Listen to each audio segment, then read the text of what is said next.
Audio Jungle.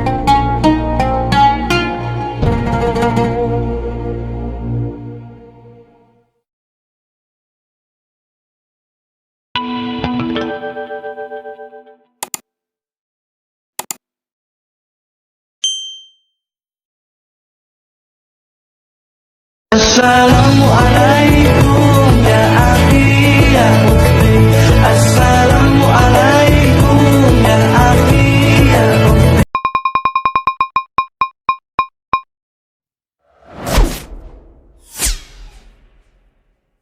Sedekah ya sedekah, biar hartamu berkah. Allah Maha Pemurah, pasti akan ditambah.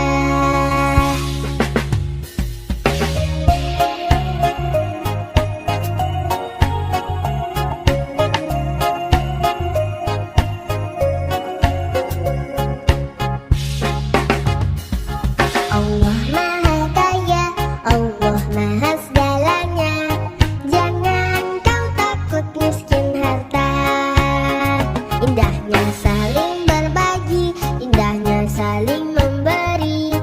Allah jamin pasti kembali.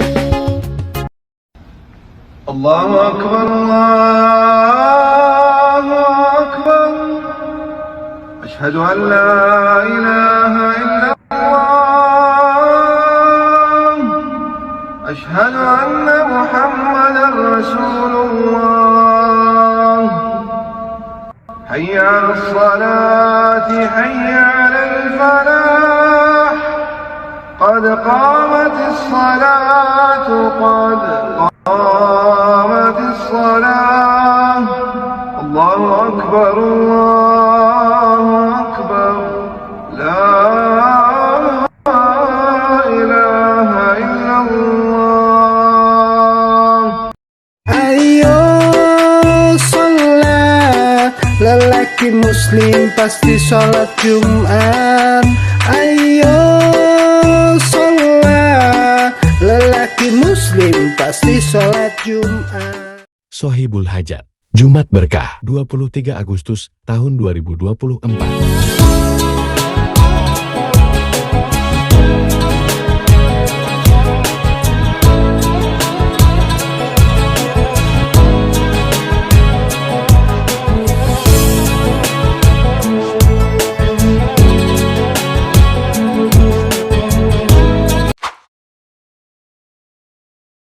Rindu kami padamu ya Rasul.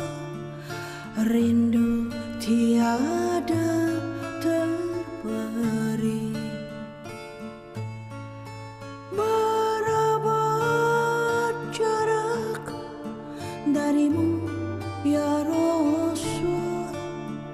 Serasa di kau di sini. Cinta ikhlasmu pada manusia bagai cahaya suarga. Dapatkah kami membalas cintamu secara bersahaja?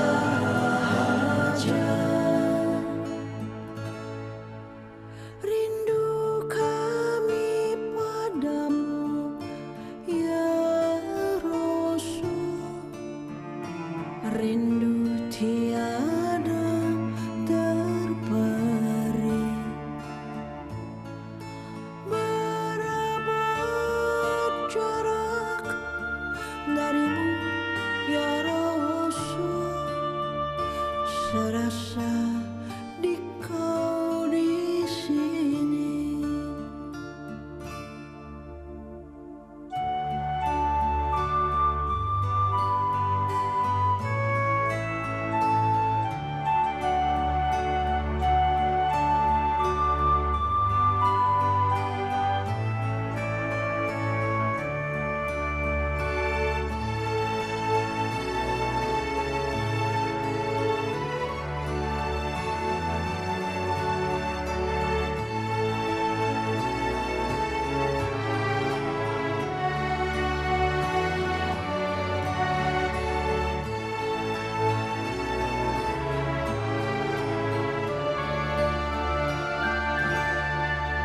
cinta ikhlasmu pada manusia bagai cahaya suarga. Dapatkah kami membalas cintamu secara bersahaja?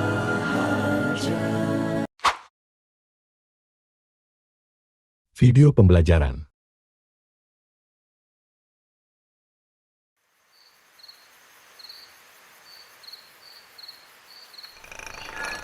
Ikhlas adalah hal yang sangat berat. Mungkin ada yang bertanya, Ustadz, susahnya tuh di mana sih ikhlas? Kenapa sih ikhlas tuh berat banget untuk kita? Al-Imam Ibnu Qudamah itu menjelaskan sebab sulitnya ikhlas itu ada 3.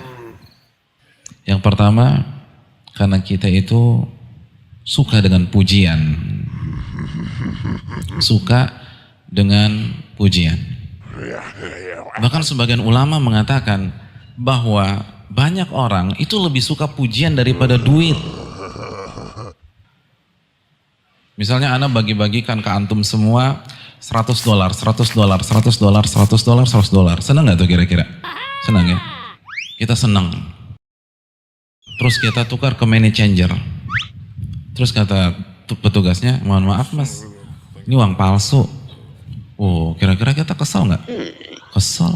Ini ngomong doang nih Ustadz, ternyata kasih uang palsu lagi. Jadi kita kesel tuh.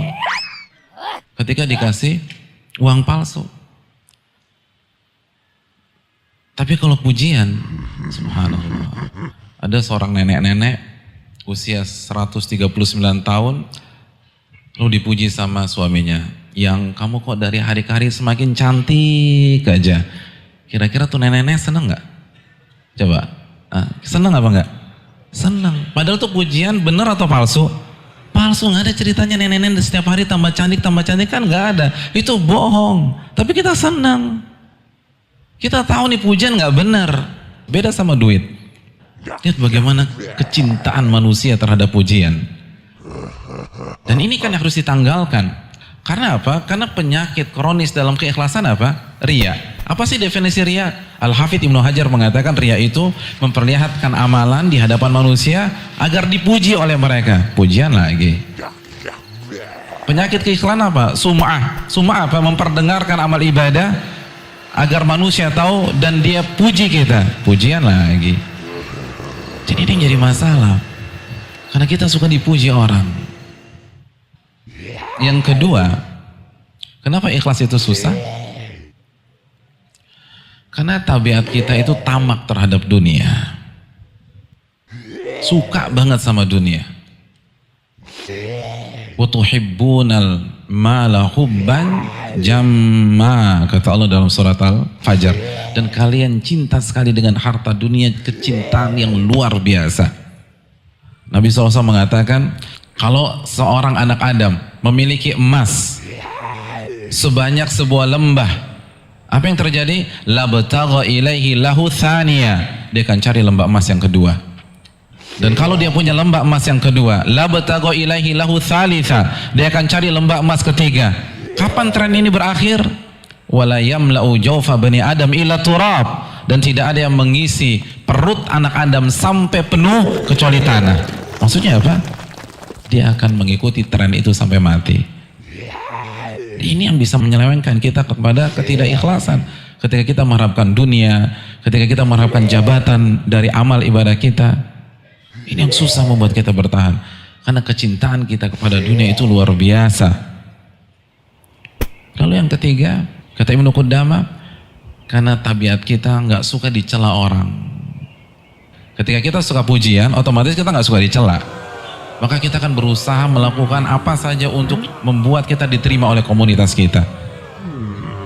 Kita akan berusaha beribadah agar kita nggak dibully oleh orang, nggak dicela oleh orang, nggak dicaci oleh orang. Akhirnya orientasinya manusia, bukan Allah Subhanahu wa Ta'ala. Jadi ini yang jadi masalah nih. Kalau kita bisa hilangkan 3 penyakit ini, insya Allah kita bisa mendapatkan keikhlasan.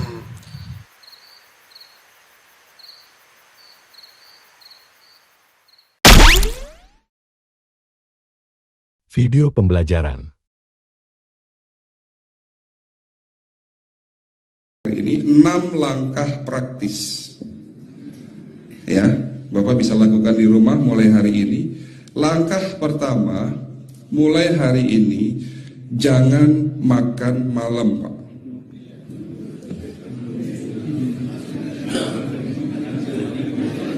Ya. Ala bisa karena biasa. Memang awalnya sulit, yang sudah kebiasaan makan malam itu sulit. Alasannya nanti nggak bisa tidur dong, betul ya? Nanti perutnya kembung, mual dan sebagainya. Itu karena kebiasaan. Dulu pun saya begitu. Tapi kalau sekali-sekali boleh, Pak. Misalnya diundang hajatan, gitu tetangga ada yang kawinan hajatan, ya udah apa-apa, menghargai itu makan malam. Tapi sekali-sekali itu. Tapi kalau tiap hari ini yang nggak boleh, betul ya Pak? Jangan makan berlebihan dan jangan makan malam. Makan sate boleh nggak Pak? Boleh, siapa bilang nggak boleh? Sate itu, Bapak tahu daging kambing. Daging kambing, daging domba adalah makanan sehat tidak berkolesterol. Yang kolesterol itu lemaknya Pak. Tapi kalau Bapak makan daging murni, dagingnya tok, ya sehat Pak. Yang nggak boleh itu santannya. Jadi makan gulai itu jangan, kalau gulai sate aja udah. Ya, ataupun dibuat apalah, dibuat empal. Ya. Oke, itu yang pertama. Yang kedua, tolong catat. Jangan tidur larut malam, Pak. Batasan tidur jam berapa, Pak? Jam 11 paling telat. Harus sudah tidur. Kenapa? Apa penjelasan medisnya? Orang yang tidur di atas jam 11 akan terganggu fungsi livernya, Pak. Di mana liver kita ini fungsinya banyak. Ya, ada 500 fungsi liver loh, Pak. Fungsi jantung ada berapa, Pak? Fungsi jantung 1. Fungsi jantung tugasnya untuk mompa darah. Fungsi ginjal ada berapa? 2. Absorpsi dan filtrasi. Fungsi liver 500 fungsi. Jadi organ yang paling berat dalam tubuh kita kerjanya adalah liver. Liver akan rusak manakala kalau kita tidur di atas jam 11 malam. Berarti 500 fungsi liver bisa rusak, Pak. Ini salah satu penyebab diabetes, bukan hanya kerusakan pankreas, tapi rusaknya liver bisa jadi penyakit diabetes, Pak. Jadi kalau sakit diabetes itu yang terganggu itu sebetulnya bukan hanya pankreasnya, livernya pun rusak, ususnya pun rusak. Makanya dalam pengobatan diabetes di klinik kami itu bukan hanya ngobatin pankreas, tapi 3 organ penting ini saya obati: usus, liver, dan pankreas. Kebanyakan kenapa? Kalau dalam pengobatan tradisional mereka tahunya diabetes itu hanya pankreas, ya kan? Tapi di sini dalam pengobatan holistik, orang yang kena liver itu 3 organ ini pasti rusak: usus, liver, dan pankreas. Salah satu penyebab dari kerusakan liver akibat kebiasaan tidur larut malam. Jadi salah satu penyebab diabetes pun bisa karena tidur larut malam. Ya, batasan tidur jam berapa? Sekali lagi, jam 11 harus sudah tidur pulas. Jadi jam 10, setengah 11 paling lambat kita harus tidur pulas. Nanti setelah jam 1 boleh bangun. Yang penting jam 11 sampai jam 1 ini harus tidur pulas. Jadi kalau Bapak mau sholat tahajud jam 2, setengah 3 ya monggo. Ya. Oke, itu yang kedua. Yang ketiga, air putih Pak dijaga 2 liter sehari. Bagaimana cara minumnya yang baik? Rasulullah sudah ngajarin kita ada 6 sunnah. Harus duduk, pakai tangan kanan, seteguk demi seteguk, membaca basmalah di saat minum, diakhiri dengan alhamdulillah, kan begitu. Ya, pagi hari minum 1 gelas bangun tidur sebelum sholat subuh. Setelah sholat subuh boleh teh, tapi juga dibilas dengan 1 gelas air putih. Sebelum mandi nanti Pak, minum air hangat. Kalau Bapak mandinya pakai air dingin boleh, tapi sebelum mandi minum air hangat biar tubuh kita ini jangan terlalu dingin di saat kita kena air dingin. Sampai maghrib pastikan 2 liter sudah masuk dalam tubuh kita. malam mau tidur, tolong perhatikan Ibu ya, malam mau tidur jangan banyak minum. Nggak boleh minum malam itu segelas sampai 2 gelas mau tidur, cukup seteguk 2 teguk saja. Karena kalau sampai kita minum mau tidur 1 gelas besar, ginjalnya malah rusak Pak. Ya. Oke, itu yang ketiga. Yang keempat, puasa. Lakukan puasa secara rutin, insya Allah kita sehat. Nah, untuk penjelasan atau materi puasa, nanti bisa hubungin staf saya. Nanti di bulan Ramadan tahun ini, kalau memang masih ada slot 1 sampai hari ke-20, saya bisa mengisi manasik kesehatan yang berkaitan dengan manfaat puasa untuk kesehatan. Insya Allah kalau memang masih ada slot waktunya, karena kita di bulan Ramadan hanya 20 hari kita mengisi manasik. Ya. Oke, itu yang keempat. Langkah keempat. Langkah 1, 2, 3, 4. Langkah kelima. Nah, sebelum saya menjawab yang kelima, saya ingin membacakan sebuah sabda Rasulullah. Rasulullah bersabda, di dalam tubuhmu ada segumpal daging. Jika segumpal daging itu sakit, akan sakitlah seluruh tubuhmu. Dan jika segumpal daging itu rusak, akan rusaklah seluruh tubuhmu. Apa itu segumpal daging? Segumpal daging itu adalah hati. Tapi ternyata yang dimaksud Rasulullah itu bukan liver, Pak. Yang dimaksud Rasulullah adalah hati kita, roh kita, jiwa kita, perasaan kita. Kalau hati kita rusak, kita banyak penyakit hati, iri, dengki, sombong, takabur, dan sebagainya. Penyakit fisik akan muncul dalam tubuh kita. Ya, tidak ada orang stres itu sehat, betul tidak Pak? Tidak ada orang yang suka marah-marah itu sehat, betul tidak?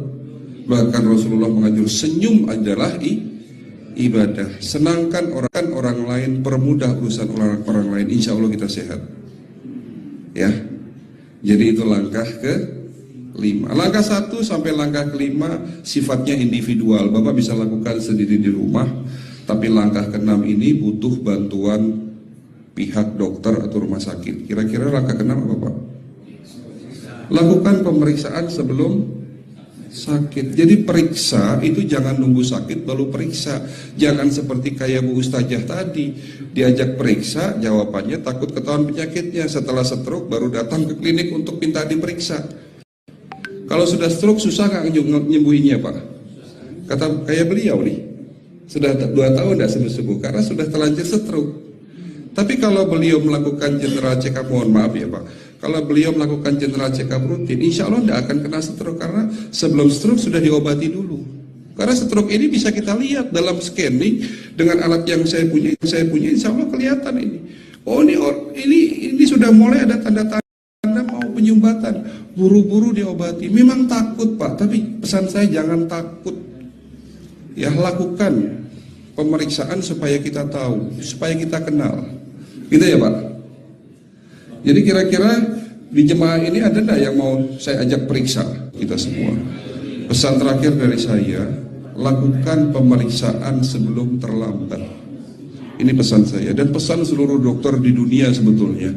Lakukan pemeriksaan sebelum terlambat. Ya, karena dengan kita melakukan pemeriksaan kita akan kenal tubuh kita. Kalau sudah kenal kita akan sayang sama tubuh kita. Betul Pak? Ada pepatah mengatakan tidak kenal tidak sayang. Secara medis diketahui bahwa orang yang kebiasaan tidur antara asar sampai maghrib itu akan menurunnya daya tahan tubuh. Bukan karena nanti ketidian setan, bukan ya. Kita dilarang oleh Nabi kita tidur menjelang maghrib, betul. Secara medis diketahui bahwa orang yang kebiasaan tidur antara asar sampai maghrib itu akan menurunnya daya tahan tubuh. Jadi gampang sakit infeksi Pak kalau Bapak tidur menjelang maghrib.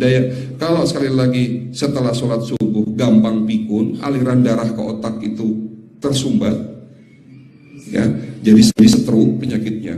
Tapi kalau tidur setelah asar sebelum maghrib, itu daya tahan tubuh kita akan menurun.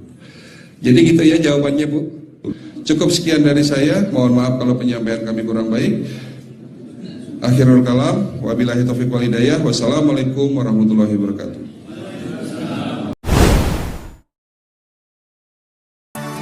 Alangkah indah orang bersedekah, dekat dengan surga, takkan berkurang. Harta yang sedekah akan bertambah, akan bertambah. Allah Maha Kaya yang Maha Pemurah, yang akan mengganti dan membalasnya. Allah Maha Kuasa yang Maha Perkasa, semoga akan membalas surga. Oh, indahnya saling berbagi, saling memberi karena Allah. Oh, indahnya saling menjaga, saling mengasihi karena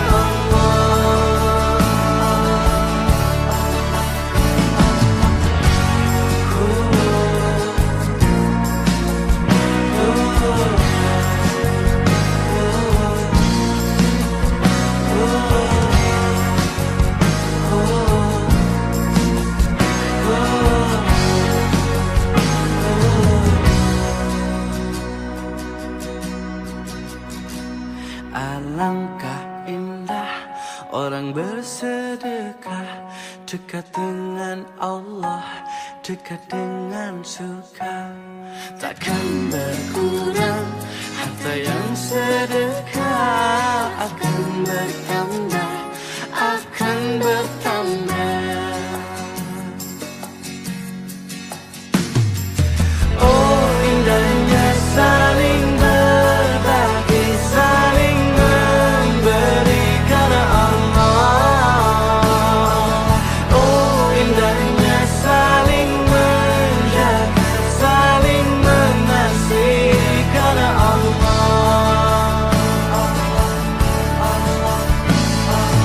Allah Maha Kaya yang Maha Pemurah, yang akan mengganti dan membalasnya. Allah Maha Kuasa yang Maha Perkasa, semoga akan membalas surga.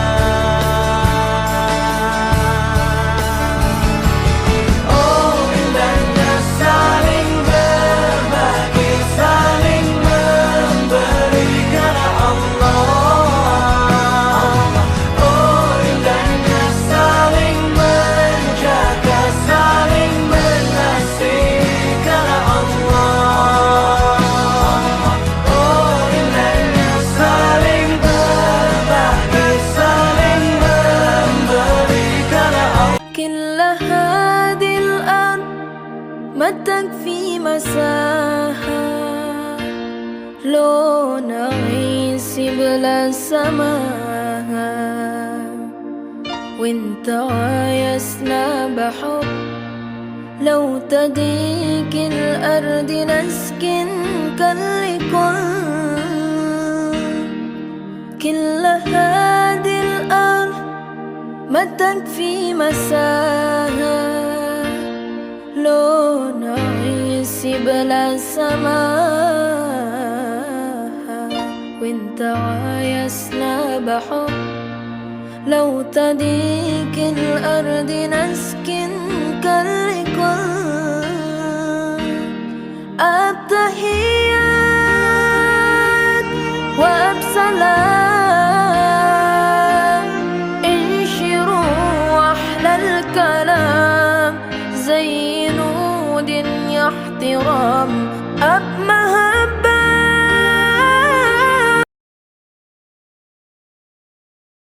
Air terbaik di dunia, air Zam-Zam. Ada dua yang membuat air Zam-Zam ini istimewa. Yang pertama, molekul air Zam-Zam heksagonal. Ya, kenapa bisa heksagonal? Air itu kayak ada nyawanya, Pak. Jadi kalau air ini ada penelitian di Jepang, ya, Masaru Emoto nama ilmuannya, dia meneliti ternyata air ini bernyawa. Kalau air dimaki-maki, air disumpahin, lalu saya katakan air ini buruk, molekulnya akan menjadi buruk, molekulnya akan kacau, bahkan air ini bisa menjadi racun buat tubuh kita. Tapi kalau air ini didoakan, apalagi dilantunkan ayat-ayat suci Al-Quran, molekulnya akan berubah menjadi indah seperti kristal. Dan yang lebih penting lagi, molekulnya yang tadinya pentagonal berubah menjadi heksagonal, di mana molekul heksagonal itu sangat kecil. Dan lisannya perempuan itu kalau tidak bisa dijaga, maka lisannya juga lah yang akan mengantarkan perempuan menempati api neraka. Banyak di antara perempuan yang nanti menghuni api neraka gara-gara apa? Tidak mampu menjaga apa? Lisan. Dari apa Ustaz? Ya banyak lah. Menghina orang, dari prasangka buruk, dari gibah, ngagosip, mencari kesalahan orang, benci sama orang. Sebut nama Allah, Asmaul Husna, sesuai kebutuhan kita. Jadi nggak harus 99. Misal, ini mau menuntut ilmu, sekolah, sebut ya Allah ya Alim, pemilik ilmu. Ada persoalan rizki yang ingin kita dapatkan, ya Allah ya Razak. Ada proyek, ada kegiatan yang kira-kira tantangannya tidak mudah, ya Allah ya Al-Fattah. Ini beliau minta karena divonis tidak mungkin, maka meminta kepada Allah dengan nama pemberian tanpa batas, namanya Wahhab. Disingkatnya Hab.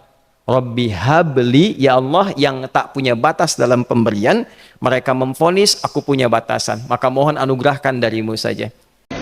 Boleh saya titip pesan ya? Dan saya sangat serius untuk menyampaikan ini. Kalau Allah anugerahkan titipan anak, baik terlahir dari rahim Anda yang perempuan ataupun Allah titipkan lewat sisi yang lain, demi Allah saya katakan, kalau mau ngajarin ngaji, tolong Al-Fatihahnya Anda sendiri yang ngajarkan. Walaupun cuma Bismillahirrahmanirrahim, tolong ajarkan. Karena itu akan ia bawa seumur hidupnya, dan 17 kali dia akan bacakan dalam hidupnya. Maka jangan berikan pahalanya untuk orang lain. Ajarkan di lisan Anda, begitu dia bisa mengucapkannya, maka semua hidupnya mengalir pahala untuk Anda. Pengganti la ilaha illallah yang berbentuk nathar, berbentuk prosa, niku surat Ikhlas. Ini ku qul huwallahu ahad, Allahus somad, lam yalid wa lam yulad wa lam yakul lahu kufuwan ahad. Sebab niku riyen wonten sahabat, padahal imam masjid Kuba nggih keren sakjane. Niku salat napa mawon maca qul huwallahu ahad. Mulane kula suwun tiang-tiang Jawa sing rapati hafal Quran, timbang wati ini diakhiri wal asri sada maca qul huwallahu ahad. Utawa ida samsu kuwirat mubang sada qul huwallahu ahad. Sampai makmum ini protes, ya Rasulullah jenengan ngutus seseorang sing kula niku bosen. Mau imami salat napa mawon nggih maca napa? Rakaat ula saniyah nggih maca qul huwallahu ahad. Jare dawuh Nabi celuk. Terus ditakoki wek Nabi. Kowe maca liyane ra kena. Ora apa sih men maca qul huwallahu ahad. Jawab beliau itu li'annaha sifatur rahman. Karena qul huwallahu ahad itu hanya nerangkan tentang Allah. Sampean mondok ini sunat apa enggak? Bapak mondok. Ya bisa wajib, bisa sunat, bisa haram. Karena yang haram misalnya gini. Kamu di kampung kamu itu andalan, tidak ada orang baik kayak kamu, tidak ada yang bisa ngaji kecuali kamu. Enak-enakan mulang ning pondok, mergo keren timbang mulang ning kampung, mau wong telu. Makanya Mbah Mun kalau guyon sama saya masih ingat betul lagi. Jadi kiai yo latihan, aku tahu keliru kata Mbah. Tak pikir keliru apa? Anak prainan ditanya Mbah Mun, "Cung prainan kok ning pondok?" Mbah Mun sempat kusnudon kayak cah sregep, wong prainan kok ndak pulang ya. Ternyata, "Lho prainan kok ning pondok, Cung? Kok sregep temen?" "Mboten Mbah, nate ngomah kan ngarit." Jadi khusnudon itu kadang gitu. Semenjak itu Mbah Mun kalau ada perinan Cung mulai Cung ben kenal wong tuamu. Jadi malah dibalik. Bagaimana seandainya akhirat itu tidak ada? Hei orang-orang yang sholat, orang-orang yang puasa, orang-orang yang pakai jilbab, orang-orang yang takut sama Tuhan. Bagaimana nanti kalau seandainya kita mati dan ternyata akhirat itu tidak ada, surga itu tidak ada, neraka itu tidak ada? Betapa menyedihkannya kalian. Enggak mabuk, enggak zina, enggak sakau, enggak judi online. Waduh, kalian sudah meninggalkan kenikmatan. Gimana kalau ternyata akhirat itu enggak ada? Ditanyakan pertanyaan itu kepada Syekh Ahmad Didat. Syekh Ahmad Didat, bagaimana kalau nanti ternyata akhirat itu tidak ada dan Tuhan tidak ada, surga tidak ada? Syekh Ahmad Didat tersenyum menjawab, kekecewaan saya tidak lebih dahsyat daripada kekecewaanmu kalau ternyata nanti neraka itu ada. Harga-harga akan naik semua. Itu tahun depan. Yang tidak naik hanya satu, harga diri. Sampai 2026 Desember. Itu puncak-puncaknya inflasi. Dan 2027 baru ekonomi bergerak. Dan tahun depan banyak properti yang diobral. Tahun ini sudah banyak, tahun depan lebih banyak adalah karena orang perlu makan dan perlu uang cash. Tapi saudara jangan tergoda utang bank, pakai KPR untuk beli properti. Ingat, jangan terjebak itu. Kecuali punya uang cash baru beli. Karena kondisi seperti ini masih sampai tahun 2026. Bunga bank, daya beli masyarakat drop turun. Itu sampai tahun 2026. Hanya 4 yang bertahan. Apa saudara? Perikanan, peternakan, pertanian, ketiga logistik distribusi. Video dakwah. Kalian nggak bisa tahan lama kan? Nah itu makanya aku pengen nanya tuh, orang yang ngirim makanan itu benar nggak sih sebagai tanda orang baik menurut Allah dan Rasulullah, Ustaz? Bismillahirrahmanirrahim. Allahumma salli ala sayyidina Muhammad wa ala ali sayyidina Muhammad. Satu bentuk pujian dan rasa syukur kita di hari yang masih dalam suasana lebaran ya. Karena masih bulan Syawal. Syawal artinya meningkat. Harusnya amalan perbuatan yang kita lakukan di bulan suci Ramadan makin meningkat setelah kita digodok selama sebulan Ramadan. Nah ternyata tanda-tanda orang baik itu dilihat bagaimana dia memperlakukan orang dengan cara apa? Memberikan makanan. Ketahuilah kalau uang yang dibagi belum tentu sampai, belum tentu digunakan dengan baik. Nah, karena bisa jadi uang itu bisa jadi digunakan untuk melakukan maksiat. Tapi kalau makanan itu langsung dinikmati. Makanya jamuan makanan itu didoakan malaikat. Jadi kalau orang menjauh makanan, sepanjang jamuan itu masih ada, sepanjang itu malaikat berdoa. Sepanjang itu malaikat berdoa. Makanya di daerah Makassar itu dilarang cuci piring kalau masih ada tamunya. Jangan. Oh iya? Jangan, enggak Kenapa, boleh. Ustaz? Biarkan malaikat berdoa dulu. Nah, jadi gitu. Jadi ini Rasulullah SAW menegaskan bahwa sebaik-baik kalian adalah ia memberikan makanan. Di riwayat Ahmad disebutkan yang terbaik itu memberi makan. Hati-hati ya. Ada di hari kemudian nanti orang ditusuk hidungnya. Karena? Kalau ditusuk matanya orang udah tahu melihat yang diharamkan. Mendengarkan yang diharamkan ditusuk telinganya. Berbicara mungkin ditusuk mulutnya. Bagaimana dengan orang yang ditusuk hidungnya? Siapa itu? Orang yang menyakiti hidung tetangganya. Hidung orang disebabkan masakan yang dia masak sehingga tercium baunya. Oh, dia masak tapi tetangganya nggak dibagi, padahal tetangganya kelaparan ya. Iya, jadi sebaik-baik kalian yang memberikan makanan itu bisa jadi makanan itu menyebabkan orang merasa puas. Bisa jadi makan maaf tanpa menyinggung perasaan. Kalau kenapa makanan di rumah itu cepat kenyang kita. Ya. Sementara makanan yang dijajakan itu kita harus pingin terus lapar mata. Terus ya. Kenapa? Karena banyak mata-mata orang miskin, mata-mata orang yang ingin makan makanan itu tapi tidak punya duit. Sehingga berkahnya tercabut sedikit. Ya Allah. Nah, nih memberi makan orang yang kelaparan, sekali lagi, memberi makan orang yang kelaparan termasuk amalan yang dapat menghapuskan dosa. Sekali lagi, menghapuskan dosa kalau kita memberikan makanan. Dan mengundang turunnya rahmat serta menyebabkan diterimanya taubat. Jadi kalau mau bertobat sebaiknya gini. Kan kita sebelum kita berdoa kan puji-puji dulu Allah. Ya. Nah, gimana caranya supaya kita diterima doa ampunan kita? Berbagilah. Baru engkau bertobat. Itu salah satu metode supaya tobat kita diterima adalah memberi makan orang. Makanya ada kafarat memberi makan 60 orang miskin. Kalau ada dosa, kadang-kala pelanggaran-pelanggaran itu memberi makan. Nah, lalu ada orang memberi makan, tapi memang ada orang gemar memberi makan. Sebagaimana Halilullah, Nabi Ibrahim alaihissalam itu menjadi sahabatnya Allah. Sahabat Allah, kenapa? Karena Nabi Ibrahim tidak mau makan kalau tidak ada teman itu. Sampai berjalan 1 kilo, 2 kilo, 3 kilo mencari orang yang supaya ada yang temani dia makan. Nih, gitu Sementara ya. kita mungkin makan kerupuk ngumpet-ngumpet. Ngumpet-ngumpet takut di diminta kelambu. orang. Nah, Nah, siapa yang gemar memberi makan orang lain, maka disediakan baginya pintu khusus di surga dan makanan serta naungan di hari kemudian. Ayo memberi makan. Ayo memberi makan, Ayo Masya Allah. memberi makan. Apalagi dalam kondisi sekarang seperti ini ya Ustadz ya. Kalau bulan Ramadan banyak orang lapar karena memang puasa kan. Iya. Tapi lebih lapar lagi nanti setelah Ramadan. Kenapa, Karena Ustadz? tiap hari. Karena tiap hari. Nah, kalau punya kelebihan rezeki, Masya Allah, Ayo, kita berbagilah kepada yang Iya. membutuhkan. Insya Allah itu adalah tanda orang baik menurut Allah dan Rasulullah. Baik jamaah, akan kita lanjutkan lagi pembahasan kita setelah ini. Aku mau ngingetin nih, setelah ini akan ada juga segmen curhat online. Jadi iya, jamaah yang ada di rumah bisa curhat nanti sama Ustadz nih. Caranya gimana? Caranya gampang, Ya. tinggal kirim nomor telepon kalian ke email kita di islamituindahtrans.tv.co.id. Dan insya Allah di segmen keempat juga ada yang baru Ustadz Maulana. Apa itu? Ensiklopedia Islam. Terus terang ini segmen yang saya suka banget. Suka ya? Karena kenapa treatment ini adalah bagaimana kita betul-betul mengenal agama Islam semakin dekat. Ya. Karena banyak istilah-istilah kita mau tahu. Nah itu dia makanya sayang banget kalau sampai kelewatan. Jadi jangan kemana-mana, tetap di Islam itu indah. Video dakwah.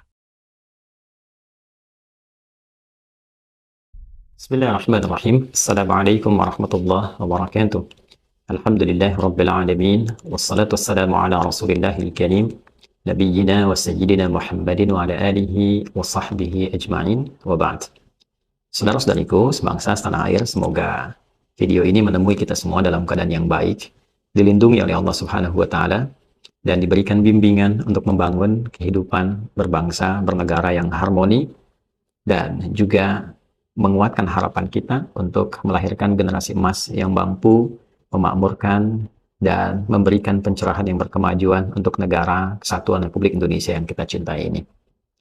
Teman-teman, di video ini saya ingin memberikan sedikit catatan kritis berdasarkan dengan rasa cinta, kasih sayang untuk membangun harmoni, tidak dalam rangka untuk menyudutkan dan tidak pula ada rasa untuk melahirkan sifat ataupun sikap yang tidak terpuji, tidak baik. Justru ini dihadirkan oleh kami dalam rangka membangun satu nilai-nilai yang baik untuk semuanya. Jadi kadang-kadang masukan-masukan yang membangun dan menyatukan kiranya diperlukan dan disyukuri. Banyak wacana-wacana yang muncul belakangan ini walaupun juga rasa kurang nyaman, tapi tentunya semua itu Allah tetapkan dan bisa kita dapatkan. Boleh jadi ada hikmah yang bisa kita optimalkan untuk menyatukan kehidupan berbangsa, bernegara dalam keadaan yang lebih baik. Hal yang kita ingin tampilkan masih seputar isu tentang penggunaan jilbab oleh para dinda kita. Ada 18 perwakilan dari provinsi di Indonesia yang tahun ini bertugas di Paskibraka untuk alhamdulillah menjadi pengibar bendera pusaka di Milad ataupun Dirgahayu Negara Kesatuan Republik Indonesia yang ke-79.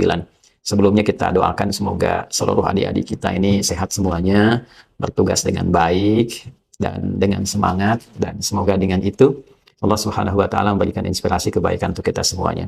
Catatan yang ingin saya buat ini terkait dengan sorotan bagi khususnya di BPIP, lebih spesifik di Ketua BPIP dari pernyataan-pernyataan yang beliau telah sampaikan dalam press conference beberapa waktu ke belakang menyoal polemik terkait dengan penggunaan jilbab ini yang mengacu pada dasar aturan. Nah, pada dasar ini saya ingin memberikan satu ranah untuk kita saling berdiskusi dan juga mencari satu titik temu sehingga tidak ada kesan terbangun seakan-akan ada titik pemisahan antara nilai-nilai keagamaan dengan nilai-nilai kebangsaan. Padahal kita sudah mengetahui dan meyakini bersama bahwa nilai-nilai kebangsaan itu pun dibangun dari sulaman nilai-nilai keberagamaan. Dan untuk itulah kemudian dasar negara kita berupa Pancasila, dari 5 sila yang utama itu, pada bagian pertamanya adalah sila ketuhanan yang Maha Esa, yang dengan sila ini kita menetapkan bahwa kehidupan berbangsa, bernegara di Negara Kesatuan Republik Indonesia ini didasarkan pada nilai-nilai keagamaan.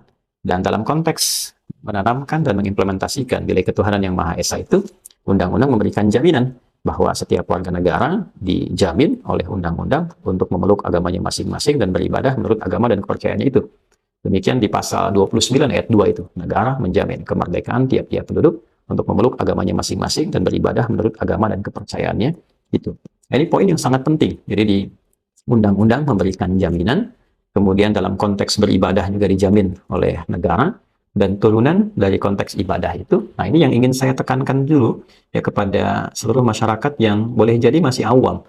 Ya, awam dalam konteks ini membedakan antara budaya dengan tuntunan agama. Nah, teman-teman sekalian, khususnya di kalangan masyarakat yang mungkin saja belum mengetahui dengan baik, jilbab itu bukan budaya Arab. Ini mohon digarisbawahi, jilbab bukan budaya Arab. Karena perempuan-perempuan di Arab sebelum datangnya ajaran-ajaran Islam yang dibawa oleh Nabi Muhammad SAW yang spesifik bagi perempuan, khususnya pada penggunaan pakaian itu, yaitu sebelum datangnya Nabi Muhammad belum ada kebudayaan-kebudayaan di Arab itu yang menggunakan jilbab atau hijab.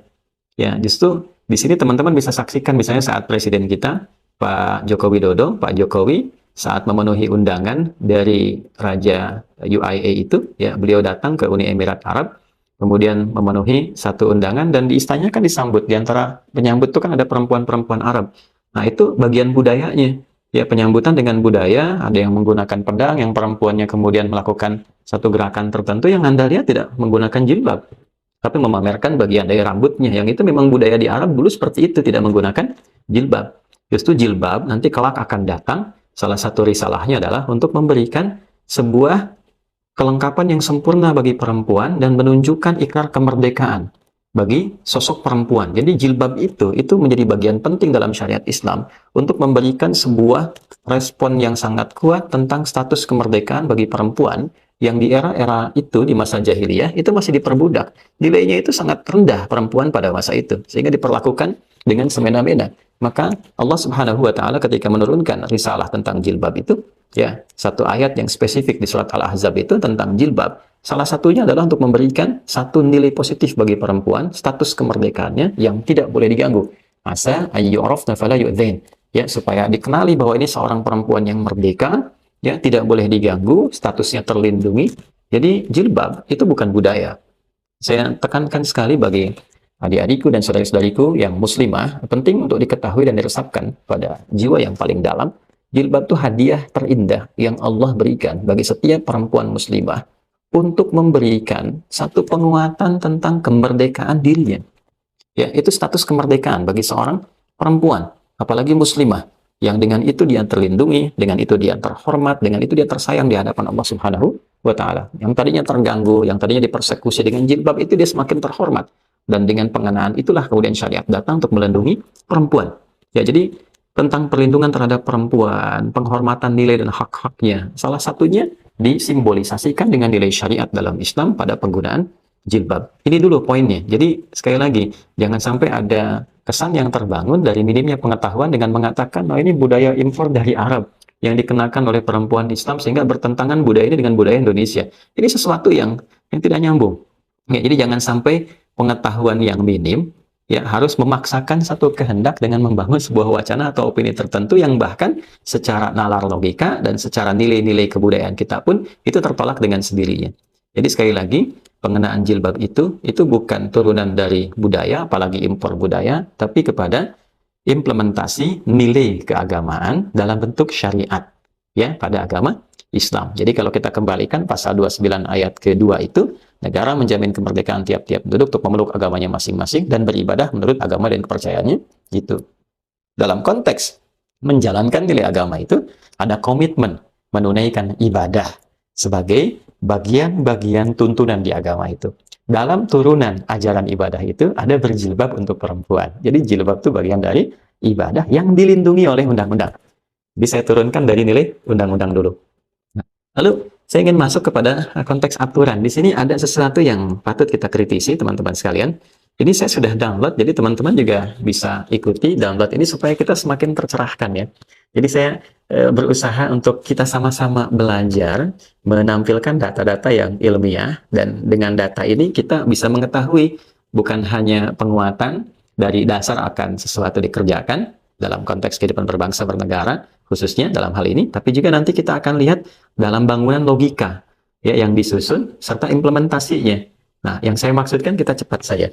Jadi ada peraturan Presiden nomor 51 tahun 2022.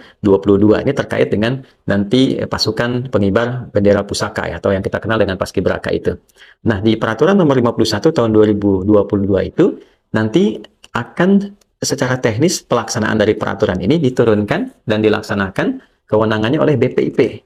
Nah, karena itu kemarin di media-media kita dengar kan komentar dari Kemenpora, dari menterinya, Menteri Pemuda dan Olahraga yang mengatakan bahwa sejak tahun 2022 kewenangannya sudah beralih ke BPIP. Nah, kewenangan ini sebagai implementasi dari peraturan Presiden nomor 51 tahun 2022 diwujudkan dengan munculnya. Nah, ini ya, peraturan Badan Pembinaan Ideologi Pancasila atau BPIP Republik Indonesia nomor 3 tahun 2022. Ya, jadi dasarnya tadi dari peraturan Presiden nomor 51 tahun 2022 yang memberikan amanah ya untuk pengaturan pelaksanaan dari aturan-aturan ini terkait dengan program pasukan pengibar bendera pusaka, lalu diserahkan ke BPIP, BPIP lalu melahirkan peraturan nomor 3 tahun 2022. Yang jelas ya? Nah, di peraturan ini teman-teman sekalian, teman-teman bisa download sekali lagi untuk dilihat supaya agak lebih cepat kepada akar persoalan yang sekarang kita sedang hadapi. Jadi ada di bab ke-7 di peraturan nomor 3 ini tahun 2022. Ada bab ke-7 tentang tata pakaian dan sikap tampang paskibraka. Sekali lagi, bab ke-7 tentang tata pakaian dan sikap tampang paskibraka. Di bab ke-7 ini, teman-teman sekalian, di poin A besar tentang tata pakaian paskibraka, ya, tentang nanti di bagian keduanya. Jadi yang satu itu ada umum, ada kecil warna, B bentuk, nanti bagian keduanya ada kelengkapan dan atribut di halaman 87, teman-teman. Ya, baik. Kelengkapan dan atribut saya bacakan ya. A, kelengkapan seragam paskibraka. Kelengkapan seragam paskibraka sebagai berikut. 1, setangan leher merah putih. 2, sarung tangan warna putih. 3, kaos kaki warna putih. 4, ciput warna hitam dalam kurung untuk putri berhijab. Saya ulangi, 4 ciput warna hitam dalam kurung untuk putri berhijab. 5 sepatu pantofel warna hitam sebagaimana gambar di bawah. Dan 6 tanda kecakapan atau candid dalam kurung dikenakan saat pengukuhan paskibraka. Jadi di sini ada 6 poin, ada kelengkapan dan atribut, yaitu kelengkapan seragam paskibraka. Dari 6 poin ini, poin 4-nya terdapat ciput warna hitam untuk putri berhijab. Jadi ada aturan juga ya yang di sini memberikan satu nilai, bukan toleransi sesungguhnya, tapi implementasi dari nilai kebinekaan itu sendiri. Saya baca ini dari awal sampai ke akhir itu, yang ditandatangani oleh Ketua BPIP yang sekarang, Pak Yudian Wahyudi, saya baca. Bahkan di dalamnya itu ada banyak hal yang sangat menarik. Nanti kita akan kupas sedikit demi sedikit. Nah, saya soroti yang ini dulu dari segi aturan. Jadi ini kan aturan pokoknya. Aturan pokok dari Peraturan BPIP Republik Indonesia nomor 3 tahun 2022. Dan ini ditandatangani oleh Ketua BPIP itu sendiri. Bahkan nanti di bawahnya nanti ada beberapa juga yang memberikan tanda tangan untuk penguatan ya sebagai bagian dari satu nilai hukum yang berlaku di Negara Kesatuan Republik Indonesia, khususnya terkait dengan paskibraka. Nah, ini aturan pokoknya yang ini. Jadi di aturan pokok ini terkait dengan pakaian, kelengkapan dan atribut ternyata ada akomodasi untuk putri-putri yang berjilbab. Ya, jadi bila ada pasukan paskibraka yang putri mengenakan jilbab, sesungguhnya sudah diakomodasi dengan adanya peraturan ini. Nah, yang paling menarik di sini, teman-teman sekalian, nah, mengapa kemudian di sini ada satu SK dan SE? Jadi kalau kita lihat di sini, SK itu surat keputusan, SE-nya adalah surat edaran, ya, di SE-nya nomor 128, ya, 128 garis miring P besar E besar titik 00 titik 04 garis miring 01 garis miring 2024, ya, garis miring WK titik BPIP, ini kan? Baik, nah, kemudian ada juga di sini terkait dengan surat keputusan Kepala BPIP. Jadi ini turunan dari aturan yang pokok nomor 3 tahun 2022, kemudian menurunkan secara teknis pada surat keputusan Kepala BPIP nomor 35 tahun 2024 tentang standar pakaian, atribut, dan sikap tampang pasukan pengibar bendera pusaka. Dan SK ini ditetapkan oleh Kepala BPIP, Pak Yudian Wahyudi, di Jakarta 1 Juli 2024. Di dalamnya, yang poin nomor 4 itu kok bisa hilang? Nah, ini kan jadi pertanyaan yang kritis gitu. Kenapa yang pokoknya itu di peraturan yang paling pokok ketika diturunkan menjadi peraturan teknis, kok ada satu poin yang hilang? Ini kan pertanyaan mendasar. Ya, Kalau kita mengacu kepada undang-undangnya yang pokok, yang dasar, peraturan pokoknya, ini kan jelas secara teknis. Ini 6 poin, mengakomodir A, B, C, dan seterusnya. Ya, dan tidak ada masalah tentang persoalan jilbab. Karena itu di tahun-tahun sebelumnya tidak pernah ada isu tentang ini. Ya, pernah 2007, saya amati di berita itu, pernah 2007 ada kontroversi tentang penggunaan jilbab, ya tapi bukan di level yang nasional, itu di daerah-daerah. Ya, yang saya lihat pada waktu itu ada kasus di Kediri dan beberapa yang lain, dan itu tuntas. Nah, mengapa hal ini bisa terjadi di tahun ini, dan sangat menariknya, ini kan aturan yang teknis bisa bertentangan dengan aturan yang pokok, dan yang tanda tangan itu adalah orang yang sama. Tadi kan jadi pertanyaan secara aturan. Ya, jadi ini saya ingin poin 1 ini memberikan catatan kritis ini untuk fokus pada aturan terlebih dahulu. Apakah ini dibenarkan menurunkan aturan teknis yang melanggar aturan pokok? Ini kan poin bagian pertama. Kemudian yang kedua, ini yang tadi sempat saya singgung pula. Kalau kita melihat dari mulai pertama, ya dari pertama ini saat peraturan nomor 3 tahun 2022 itu ditampilkan kepada kita, itu dibuka dengan rahmat Tuhan yang Maha Esa. Nah, jadi ini menarik nih, peraturan-peraturan presiden sampai keturunan badan ke bawah lembaga itu selalu diawali dengan kalimat dengan rahmat Tuhan yang Maha Esa. Nah, saudara, kita ini menginginkan peraturan itu dirahmati oleh Tuhan yang Maha Esa, tapi dalam saat yang sama kita mengeluarkan satu aturan teknis justru yang melanggar ketentuan-ketentuan ya bagi satu tuntunan Tuhan yang Maha Esa yang mengikat khususnya bagi umat Islam, muslimahnya, perempuannya. Ini kan jadi masalah.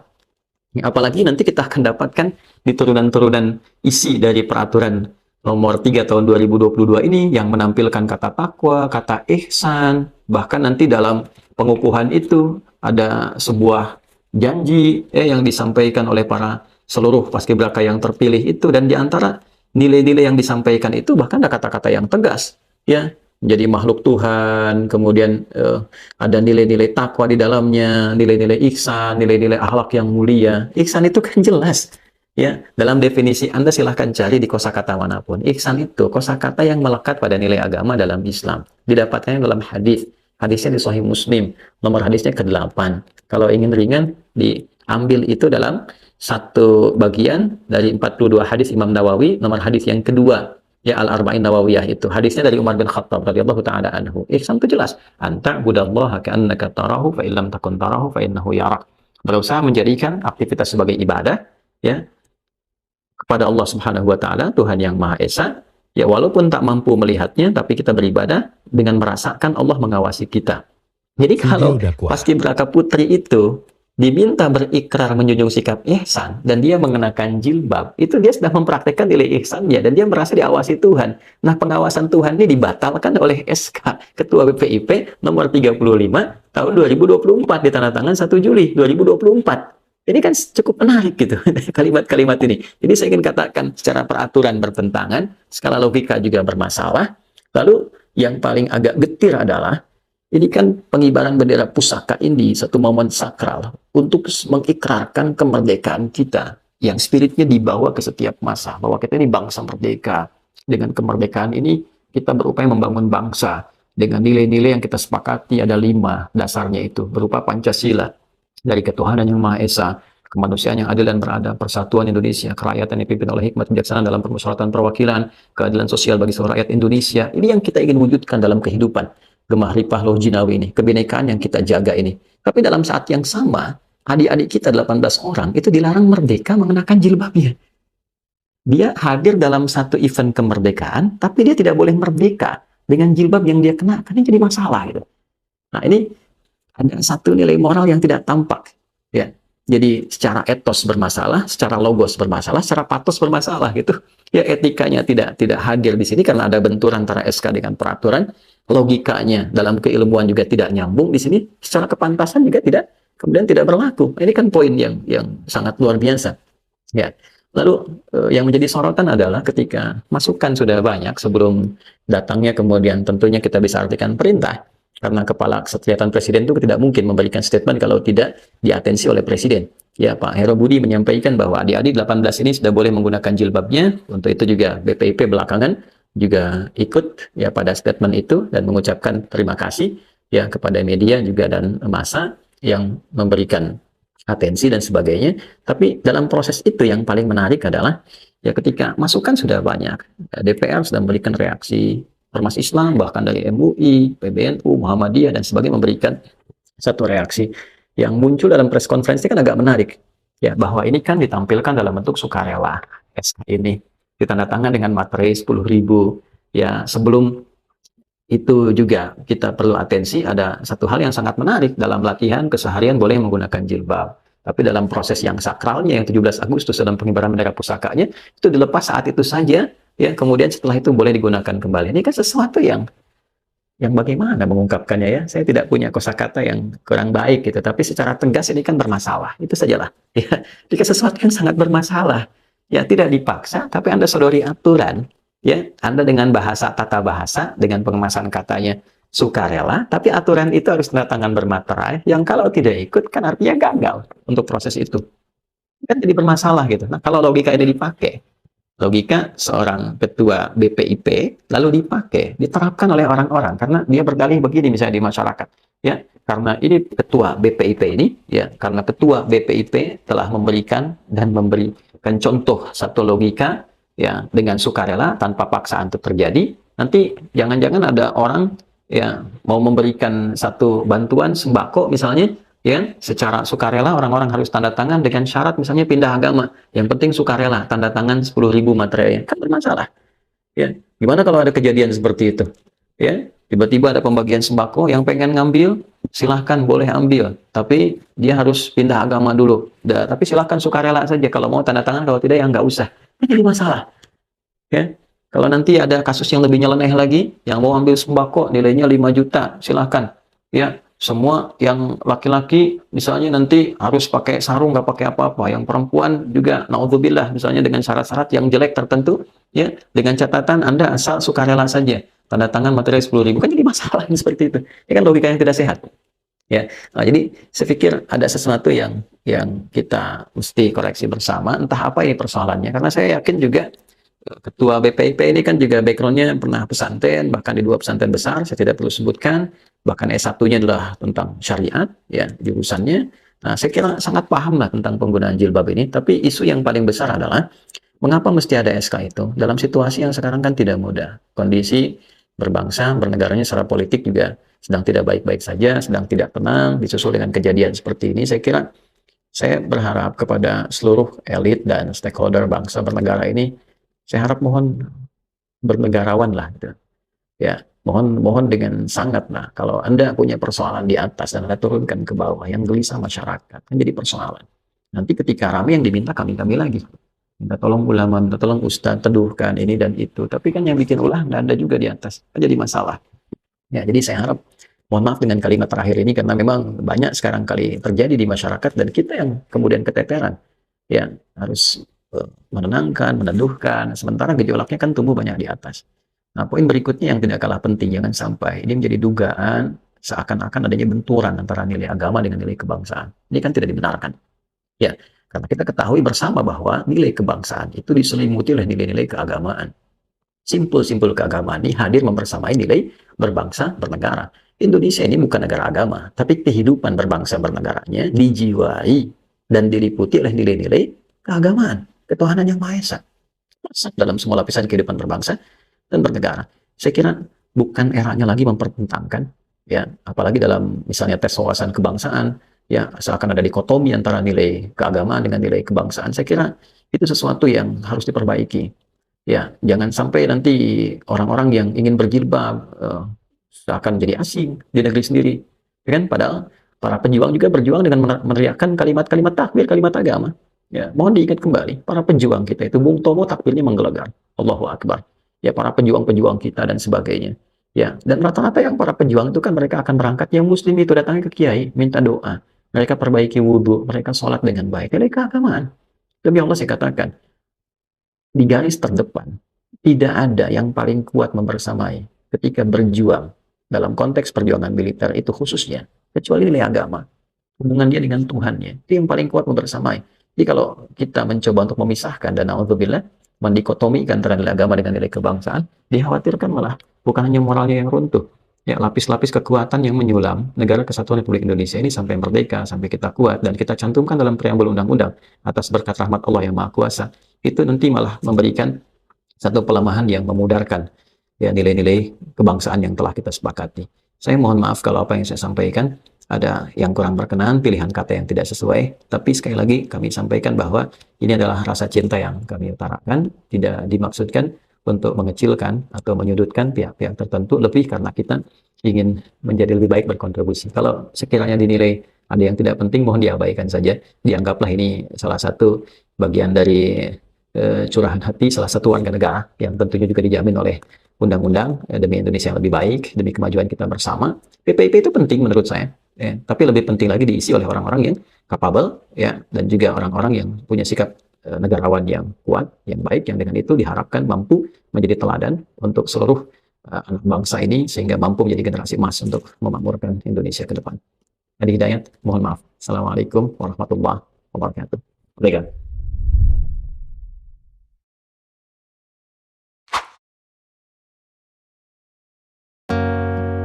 Hasbunallah wa ni'mal wakil. Ni'mal maula, ni'mal maula wa ni'man nasir.